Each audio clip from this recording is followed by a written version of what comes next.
Being alone can nourish your soul more than any relationship ever could.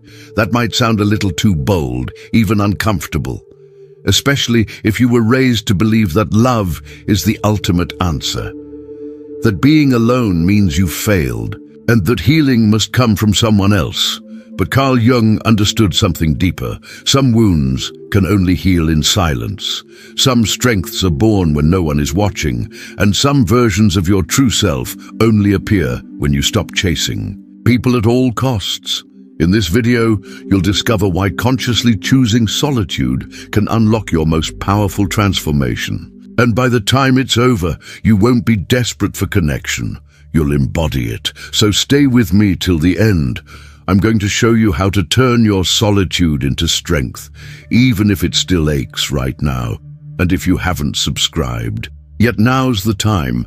This channel explores deep transformation, self-awareness, and psychology as it really happens, raw and unfiltered.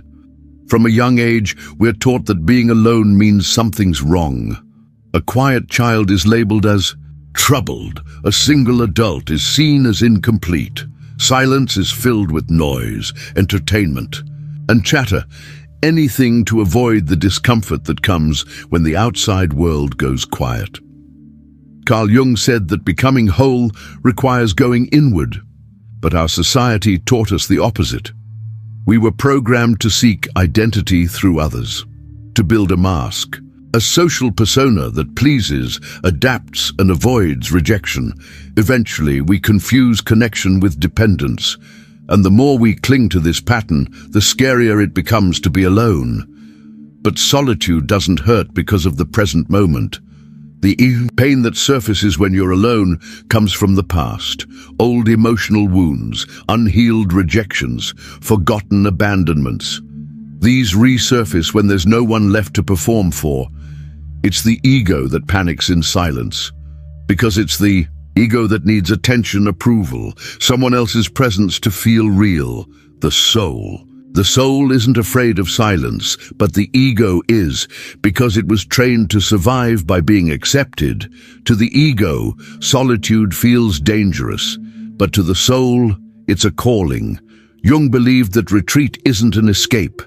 It's a rite of passage. When you're finally alone with no distractions, what arises isn't emptiness. It's the unconscious material you've suppressed for years, and that's where the real inner work begins. Being alone can be deeply uncomfortable. It forces you to feel, and when you're used to reacting instead of feeling, that shift is incredibly difficult. But this discomfort is the start of the individuation process, your journey to becoming whole. When you stop running from silence and begin to listen to it, you don't find weakness, you find clarity. You're not being punished for being alone. You're being invited to reconnect with your essence, maybe for the first time, without filters or intermediaries. And that reconnection doesn't bring fireworks. It comes with stillness, sometimes even a void that feels hollow, but within that emptiness, the soul starts to breathe again. Carl Jung called this individuation, the path to becoming your authentic self. Not the version others projected onto you, not what society demanded, but what has always lived inside you. And this path never begins in noise. It begins when you consciously step back, when you stop distracting yourself and finally look inward. This kind of withdrawal is not escape, it's bravery. It's you telling your unconscious, I'm ready to face what I've avoided. It's the moment the character steps aside for the real person to emerge, the moment the spotlight fades and you meet the actor behind the mask. Society taught us that stillness equals loss, that solitude means weakness, but Jung saw it differently. Stillness is where the true self, the core of the psyche, begins to reveal itself, and that revelation doesn't happen with noise. It's subtle, quiet, almost invisible at first, but deeply powerful. When the noise fades, you finally hear your soul. And it doesn't shout, it whispers. It uncovers memories, gut feelings, and buried emotions that were hidden beneath stress, distraction, and the urge to please. At first, this moment can feel strange. You might not even recognize yourself without your routines, your roles, or your relationships. But that's the sign you're on the right path. The true self isn't something you build overnight. It slowly appears when there's enough space inside for it to rise. This is not a straight road. It's a deep inward journey. You don't gain, you shed. You stop searching outward and return inward to something essential. That's only possible when you make the conscious decision to step out of the world and into yourself. Solitude then stops being a lack of something. It becomes presence.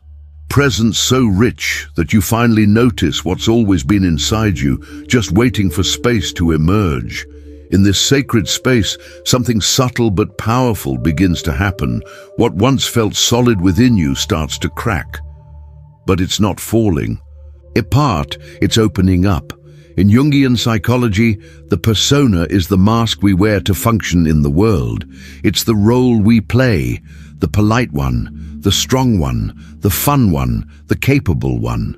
The persona isn't fake, but it is limited. It's designed to fit in, to protect, to belong. But eventually it stops fitting.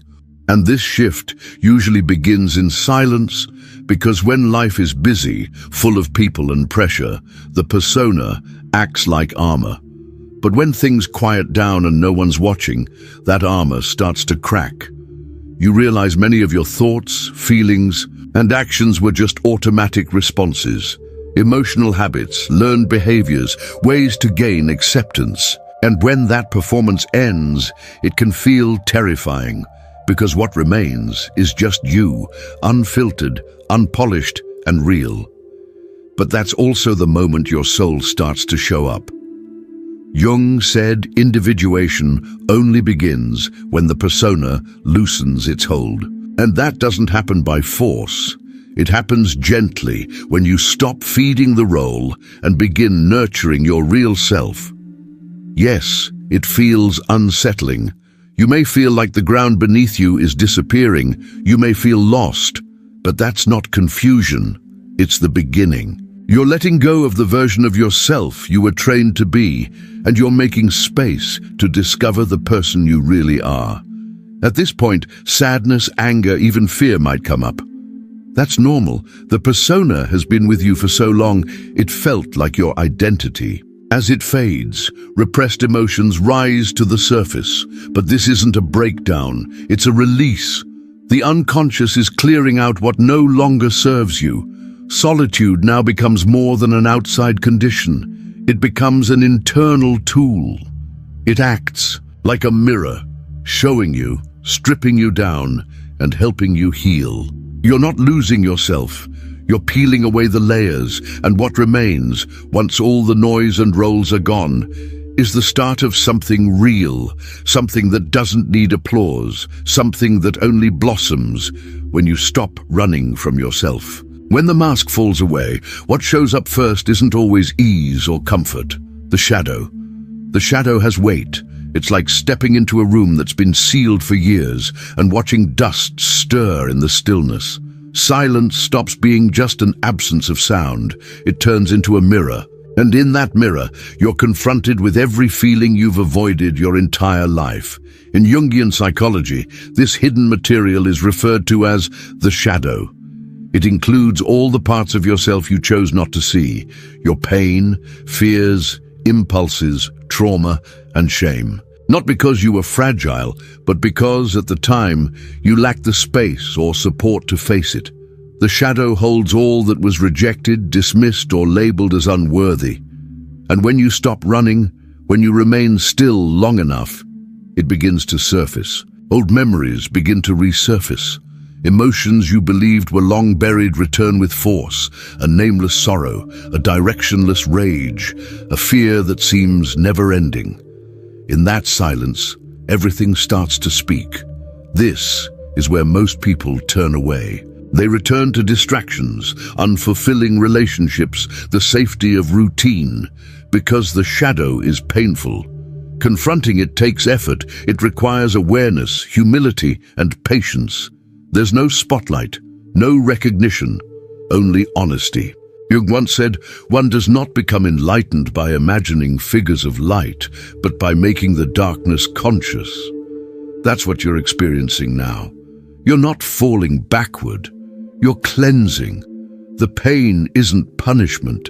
It's the beginning of release. Yes, there will be moments when you'll want to give up. There comes a point where you might question whether it's worth going on, but it's important to know. This moment isn't the end. It's the middle. It's the turning point. It's the darkest moment right before the light returns. It's the phase in your journey when everything inside you wants to turn back, yet your soul has already started moving forward, and it doesn't want to repeat the past. This is the stage where many people lose their way, but it's also the place where some are reborn. Those who stay present in this difficult moment move through a gateway. Those who face their shadow head-on come to realize that behind it, there is strength. There is awareness. There is power. You are not falling apart. You're being reprogrammed. And what's surfacing, no matter how messy, is the raw material of your transformation. The real question is, will you walk away from yourself again? Or will you keep moving forward, despite the fear? But let's be honest, not everyone chose solitude. Some were pushed into it. They were hurt, ignored, left behind, and that changes everything. Choosing to be alone can be empowering, but being left alone feels like pain. There's a difference between waking up and choosing to spend time with yourself, and waking up to realize no one stayed, no one listened, no one came back. Many people hide deep loneliness behind the mask of independence. They learn to rely on themselves because they've been let down too many times. They built walls, not because they enjoy silence, but because closeness became painful. But that kind of distance doesn't heal. It hardens you. Carl Jung warned that when a soul becomes too isolated, it starts to collapse inward. When isolation becomes a survival mechanism, life energy stops flowing. The person begins to live in constant defense mode. What appears to be independence is often just fear. Fear of trying, of connecting, of being hurt again. The line between solitude and isolation is thin, but it matters. In solitude, you reconnect with yourself. In isolation, you protect yourself from the world. One leads to healing, the other leads to hiding. That's why it's so important to ask yourself honestly, did I choose to be alone? Or did I just get used to being abandoned? Am I really at peace, or just emotionally numb? That kind of reflection can be uncomfortable, but it's the beginning of change. Because until you face that pain, you stay stuck in the same loop. Pain that isn't felt repeats itself. Pain that's avoided becomes a pattern. And often the phrase, "I don't need anyone," is just hiding the truth. No one ever truly chose me. You're not broken. You just had to protect yourself. But maybe now, it's time for something different. Time to let silence be a choice again, not a sentence. Time to let go of the weight of abandonment and begin walking toward yourself, not with armor, but with presence. True solitude heals. Forced solitude harms.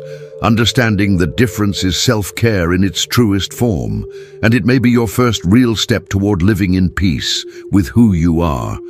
When your soul finally starts to feel safe, your body responds too. Because your body also had to survive. It braced itself for rejection, for criticism, for abandonment. It tensed up just to make it through. For a long time, maybe you didn't even realize just how much you were living in survival mode. Always. Expecting something to go wrong, always holding your breath, shoulders tight, heart guarded. But as you begin to allow solitude, not as punishment, but as a space for reconnecting, your nervous system gets a new message. You are safe. Carl Jung once said, "The unconscious isn't just in the mind, it's stored in the body." Every emotion you didn't process became tension. Every unresolved story turned into a physical block, unexplained aches or chronic fatigue. That's why real transformation can't happen only in your mind. It has to be felt, processed, lived through your body. And that's exactly what starts happening here. You begin to breathe more fully. You sleep more calmly. You stop needing to explain yourself, defend yourself, or prepare for the worst. Your body begins to align with the present, and for the first time, the present doesn't feel like a threat. This shift isn't abrupt. It unfolds gradually, yet it's profoundly freeing. It's the moment you recognize that you no longer need to stay on high alert. You realize it's possible to exist without constantly proving your worth.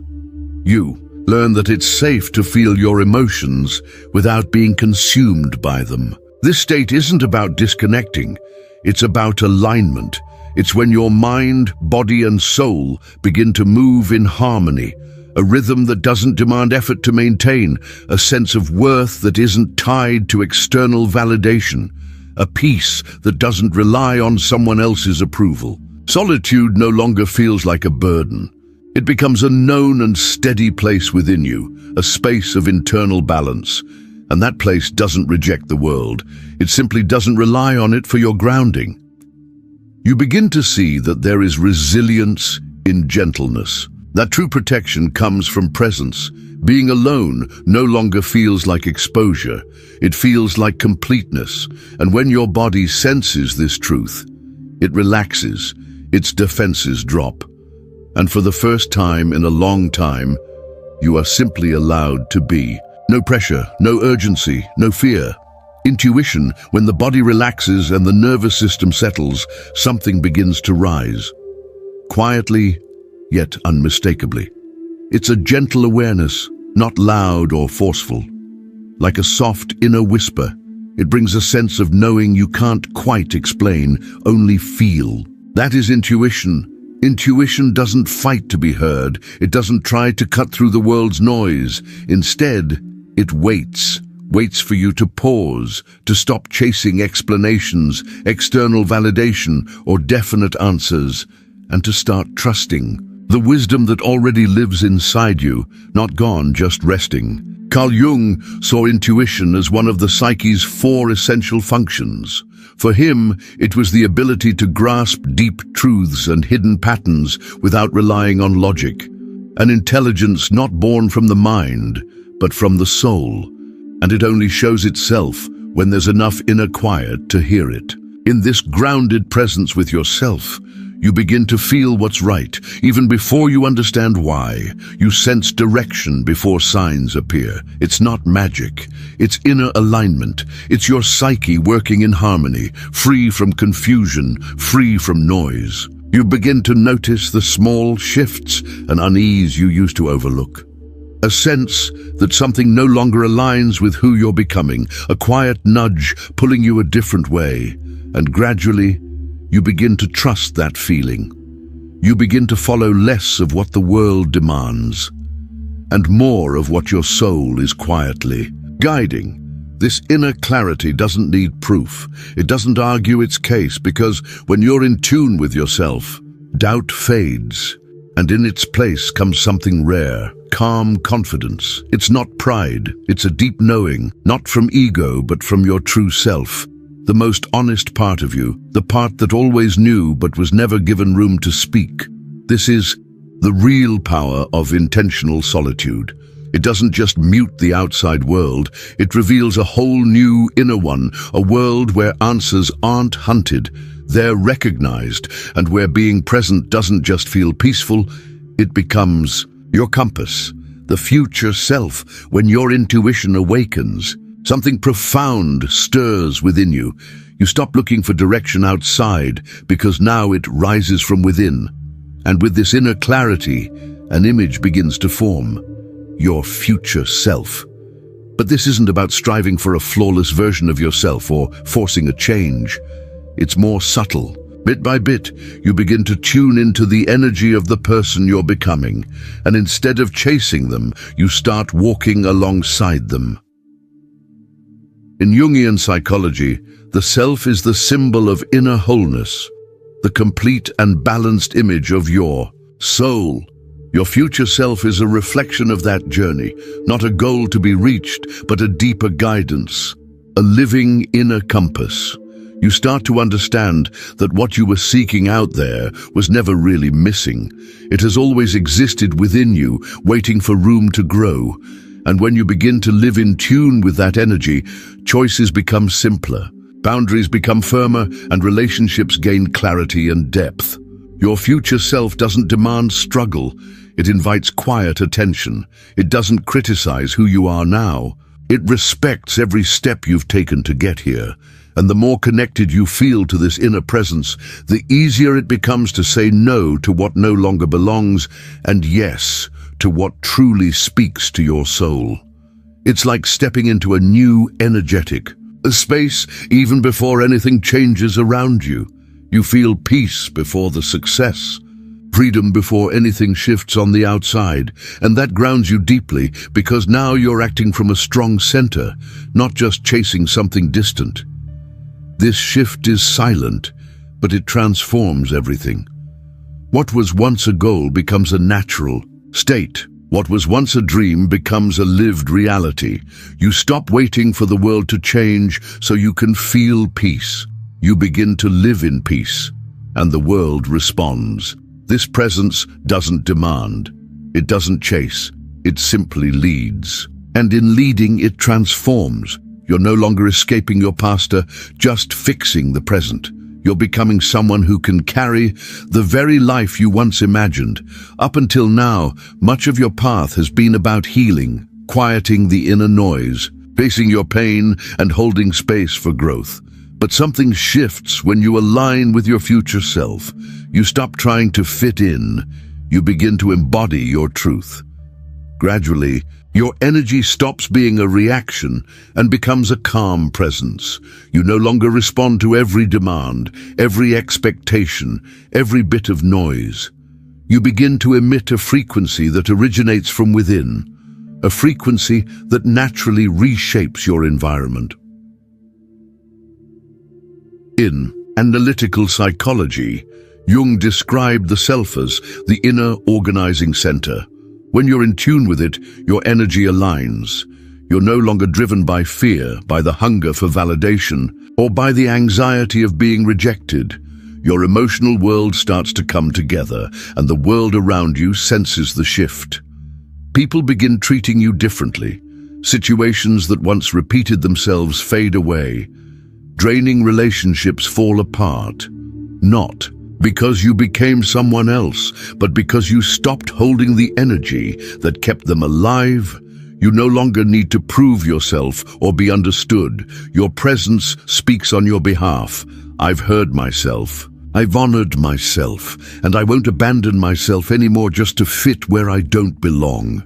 This isn't arrogance, it's integrity. You don't dominate, but you stand tall. You don't shut down, but you also don't shrink to please.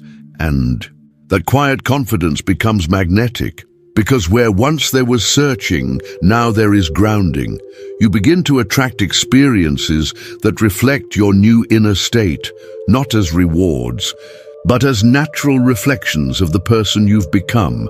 Your outer world starts to mirror your inner world, and that changes everything. This is the power of conscious solitude. It doesn't just reshape you from the inside. It reconfigures the space around you, and you start to experience something powerful. You don't need to chase belonging when you already feel whole. Now, your presence doesn't ask. It radiates, and what it sends out begins to return. As your energy balances, love transforms too. It no longer feels like a place where you lose yourself, but one where you share freely. You no longer long for someone to complete. You're complete enough to love without losing yourself. Conscious solitude teaches this. It shows you that you can be fully yourself without needing romantic attachment to feel whole. It teaches you that peace isn't tied to anyone's presence, and that real love only flourishes when you're no longer looking to be saved by it. Carl Jung once said, "No healthy relationship can be born from dependency. For a true meeting of souls, each must find its own center." Otherwise, love becomes fusion, and fusion eventually becomes a prison. You begin to clearly see the bonds you used to cling to in fear, the compromises you made just to avoid abandonment, the silence you accepted just to keep things calm. But now, those patterns feel completely out of place, because when you're whole, your heart can no longer accept what damages your core. And that doesn't mean closing off or becoming distant. It means loving with greater depth, with honesty, with full awareness. It means loving from fullness, not from emptiness. Loving because you choose to, not because you need to be rescued. In this state, you no longer wait for someone else to recognize your worth. You don't change yourself to gain shallow approval. You show up completely. And because of that, you only stay where your wholeness is seen and respected. This kind of love doesn't seek control. It doesn't plead for attention. It simply flows. And when it meets someone equally grounded, it creates something rare, a connection where both can walk side by side without either one needing to shrink to make space for the other. This is what solitude prepares you for, a heart that can hold love without losing itself in the process. Active imagination. When love enters your life, it doesn't seek broken halves to complete. It looks for someone who already feels whole, someone who chose to stay with themselves before welcoming someone else in. Now that you understand the power of conscious solitude, a new question may surface. How can you maintain this state in your everyday life? The answer lies in a simple yet powerful word: presence. And the best way to build that presence is by creating a space where you reconnect with the peaceful version of yourself that already exists within. This exercise is rooted in the practice of active imagination, a core idea in Carl Jung's work. Unlike simple positive thinking, active imagination acts as a bridge between your conscious mind and your unconscious world. It's a symbolic conversation with the deeper layers of your psyche, one that can lead to meaningful transformation in how you feel, choose, and live. The goal is to create an internal meeting with what Jung called the self, your inner wholeness, your quiet wisdom, and your natural direction. To begin, set aside a few minutes for silence, but not just any silence. This is intentional silence with a purpose. Here's how to do it. Sit somewhere peaceful. Close your eyes, breathe deeply until your thoughts begin to slow down. Then, in your mind, repeat the phrase, "I am here." This isn't just a mantra, it's an anchor. It's your way of returning to yourself. Next, let your imagination flow. Without forcing anything, picture a version of yourself who already lives in inner peace. This version may come to you as a clear image or simply a calm feeling. What's important is that it represents alignment, clarity, and truth. Watch this version closely. How does it move? How does it breathe? How does it face life's challenges? What burdens has it already released? Then ask two questions in silence. What did you release to reach this place? What do I still need to understand? And then just listen. The response may come as a word, a picture, a memory, or even a meaningful silence. Don't overthink. Just receive. When you're ready to finish, thank this version of yourself quietly. Say, with intention, "I see you and I walk toward you." This closing phrase seals the experience. Remember, this isn't about escaping reality. It's about reconnecting with the most aware, grounded version of who you already are. Though simple, this exercise works at a profound level. It trains your mind to return to presence. It shifts your attention inward, and over time, it strengthens your bond with the most complete part of you. It's symbolic, yes, but symbols carry real power. Because every new chapter begins with a quiet gesture, a decision that says, "I've come home." You are not empty. You are full of yourself, full of pieces you had forgotten, hidden or silenced in the name of relationships that never truly saw you. Conscious solitude didn't leave you isolated. It brought you back to you. For a long time, you believed you needed someone else to feel whole. You thought the pain of being alone meant you were failing, but maybe now you realize that pain was actually the beginning, the first step. Carl Jung once said, "The most important encounters are the ones we have with ourselves." And maybe this is the most powerful one yet, the moment you stop avoiding yourself and start looking at yourself with awareness, not judgment, but honest curiosity. What came from this wasn't numbness, it was strength. You didn't become cold, you became whole. Now, you carry a peace that doesn't rely on others. You have clarity that needs no outside validation, and you radiate an energy that no longer conforms to chaotic spaces because it has learned to shine with its own truth. This isn't isolation. This is self-choice. You're growing inner roots, so if love arrives, and it might, it finds rich soil, not a barren land waiting to be rescued. This journey isn't about pushing love away, it's about preparing yourself, so relationships are no longer hiding places, but mirrors, reflections of the wholeness you've already built. And now that you've come this far, ask yourself, what changed within you during this journey? What did you learn about your solitude and about your own presence? If you're still with me, leave a comment below. My presence is enough. This phrase is more than a signal that you watched to the end. It's a promise you're making to yourself. And if this message spoke to you, if it helped you see solitude differently, consider supporting this channel by clicking the thanks button below. Your support, beyond being deeply appreciated, allows me to continue creating thoughtful, researched content. With your help, this message can reach more people who need to hear what you just heard. That sometimes being alone is the fastest path back to who you really are. Thank you for your presence. I'll see you in the next video.